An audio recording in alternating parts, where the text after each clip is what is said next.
ఇక్కడ చాలామంది స్టూడెంట్స్ కానీ పేరెంట్స్ కానీ ఉన్న ఒక కన్ఫ్యూజన్ ఏంటంటే అబ్రాడ్ వెళ్ళడం ఓకే, కన్సల్టెన్సీస్ని చూసుకుంటారు, వెళ్తారు. బట్ కంట్రీ వ్యాలిడ్ అని కొంతమంది అంటారు, కంట్రీ ఇన్వాలిడ్ అని కొంతమంది కూడా చెప్తుంటారు. బట్ ఈ డౌట్ని వెళ్ళక ముందే మనం ఎట్లా క్లారిఫై చేసుకోవాలి? వీళ్ళు వెళ్ళాలనుకున్న కంట్రీలో మెడికల్ పాలసీస్ ఎలా ఉన్నాయి అండ్ దీనికంటే ముందుగా అసలు నేషనల్ మెడికల్ కమిషన్, ఇండియాలో ఉన్న మెడికల్ రెగ్యులేటరీ బాడీ చెప్తున్న రూల్స్ అండ్ రెగ్యులేషన్స్ ఏంటి.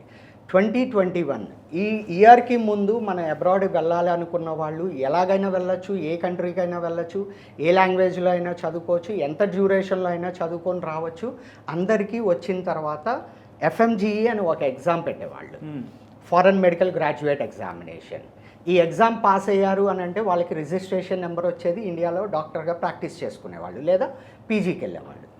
బట్ 18 నవంబర్ 2021న NMC national medical commission rules and regulations ఒక జీవో రూపంలో తీసుకొచ్చింది.